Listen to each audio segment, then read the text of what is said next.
Hai guys, aku itu lagi milihin obat guys, punya nenek.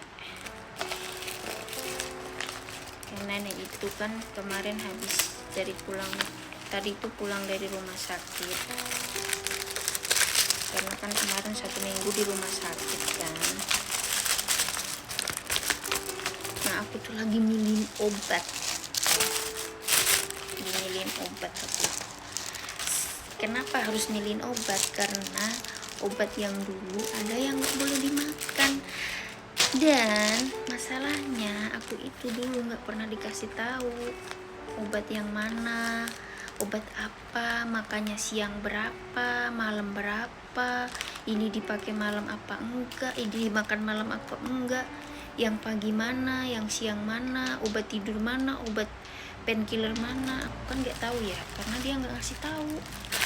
Aku mau nyuruh dia kasih tahu ke aku, dianya nggak mau tuh. Dan akhirnya aku tuh nginiin satu-satu, liatin nama obatnya satu-satu di HP.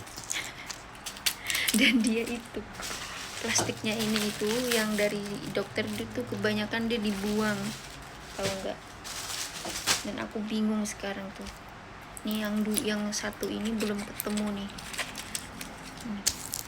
Dan dia itu sekarang lupa ini obat apa, obat apanya dia lupa, ini makannya berapa kali, pagi apa siang apa malam, dianya lupa. Ya Allah, aku sampai belum mandi.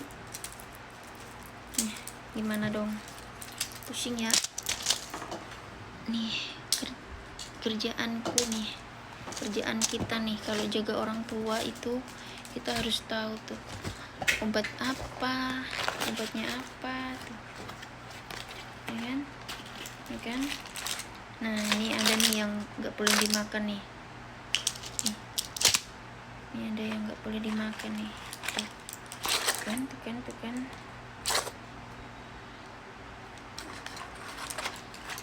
Dan obatnya banyak banget guys. Kalian tahu nggak, semua ini obat banyak sebanyak ini tuh semua painkiller semua guys, obat pereda nyeri semua. Karena nenek itu paru-parunya juga udah sakit, terus badannya juga sakit, pokoknya semuanya tuh sakit guys. SCM tuh yang mana tadi ya, ini nih SCM, mungkin ini boleh dimakan kan, apa ya guys ya. Yang ini nih nggak boleh nih. Tuh kan, apa kan, coba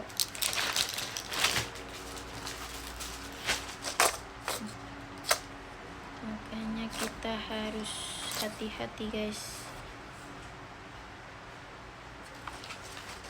terus hati-hati kalau obat itu nggak sembarangan.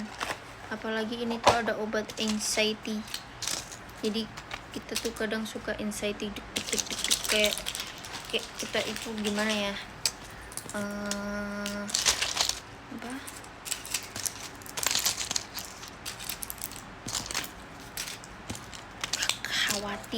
terlalu khawatir gitu, kayak oh ini gimana ya, kalau aku nggak makan ini nanti aku gimana ya, ini gimana ya. Nah itu tuh, coba itu kan juga obat ini bahaya kan. Makanya kita harus berhati-hati. Nah kalau ini itu obat buat BAB,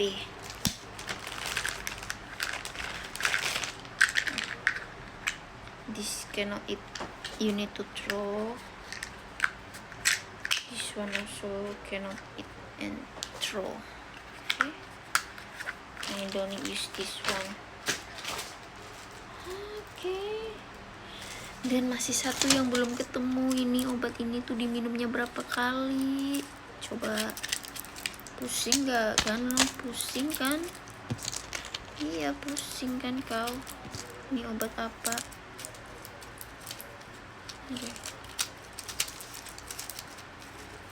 Udah lah ya, nggak apa-apa lah ya guys. Dari dulu itu ya, aku tuh kalau dapat job kerja itu pasti tuh ngurusin kayak gini guys, obat. Terus dulu pas waktu di Singapura juga aku kan jagain nenek-nenek juga ya, itu kalau ke rumah sakit tuh pernah aku juga sendiri kontrol konsultasi tuh majikanku nggak ikut, pernah loh aku sendiri bawa. Dan dulu itu kan bahasa Inggrisku masih ya lumayan lah, aku tahu kalau dokternya ngomong gitu. Coba bayangin, dan di sini di Taiwan juga guys, aku juga kalau nganterin nenek itu kalau lihat ke dokter itu aku sendiri guys. Dulu tuh bosku ikut awal-awal, pas lama-lama dia nggak ikut, kayak dia tuh udah percaya gitu, they all trust me. But kadang-kadang aku juga kan gak tahu bahasanya ya. Kalau bahasanya Taiwan tuh kan ada bahasa Koi sama Tai gitu kan, kayak bahasa Jawanya gitu guys. Orang sini kan aku nggak, kurang paham gitu, jadi kadang-kadang aku juga ngomong bahasa Inggris sama dokternya gitu guys. Tapi I love this job, walaupun kadang si nenek-nenek itu apa ya, ya namanya nenek-nenek ya, kadang-kadang kalau dikasih tahu tuh susah.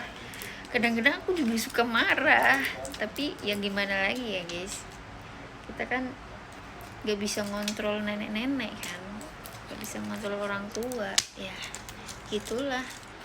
Kadang pusing, ya udah gimana lagi, kita harus menerimanya.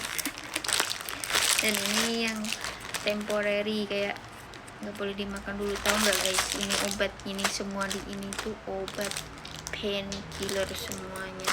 Dan ini tuh obat yang paling dosisnya tuh tinggi, jadi kita nggak boleh minum ini tanpa resep dokter, oke? Nah, ada satu obat yang mujarab banget. Dulu pasienku pas waktu aku di rumah sakit, aku pernah di rumah sakit 1 tahun, dia tuh sakit kayak ginjal gitu, dia tuh minum ini obat. Ada satu obat yang nggak boleh, aku nggak bakalan ngomong di sini karena ini tuh resep dokter. Ini tuh obat tuh manjur banget, jadi kalau kamu habis operasi itu kan, atau kamu kenapa, kamu kayak mens atau apa itu yang sakit nyerinya minta ampun nih ada nih di sini semua obatnya tuh. Tapi kamu nggak bisa beli secara apa itu, kayak ini tuh harus resep dokter gitu. Aku belibet ngomongnya, nggak boleh sembarangan beli, dan aku nggak mau ngasih tahu obatnya apa. Nggak boleh, oke? Dilarang. Dan aku tahu, jadi aku suka tau, aku seneng banget belajar obat, kayak jadi ini obat buat apa gitu. Kayak aku jagain orang sakit di rumah sakit itu, kayak susternya, kayak dokternya itu setiap hari kan itu pasang infus, terus periksa apa gitu, itu tuh aku jadi tahu. Dan I love it really, but I don't like stay in hospital. Aku nggak suka apa, kayak nungguin gitu orang sakit di rumah sakit tuh nggak enak banget guys. Aku pernah 1 tahun guys, dan itu nggak enak banget tidurnya. Kita lihat orang sakit, kita lihat orang meninggal, this is so sad. Kayak kalau lihat orang yang pulang gitu sehat, I'm so happy. Tapi tadi juga aku lihat ada orang yang meninggal di depan roomku itu, di depan kamarku itu juga meninggal. That is so sad. So many people like sick, and ya kita gak tahu umur ya guys. Aku juga pernah lihat pasienku dulu kan, yang pertama itu juga meninggal di depanku sendiri. Kayak aku 1 tahun jagain dia gitu, kayak gimana rasa sakitnya dia, kita jadi ikutan tahu, nggak bisa tidurnya dia, rasa apa nggak nyamannya dia, minum obat apa, tidur nggak bisa jalan, nggak bisa ini kayak komplikasi, harus cuci darah, harus so many thing make you like not comfortable, kayak membuat kamu tuh nggak nyaman, kayak juga sedih gitu guys. Oke, kita sambung lain waktu, kita bisa curhat-curhat mungkin yang lain. Bye.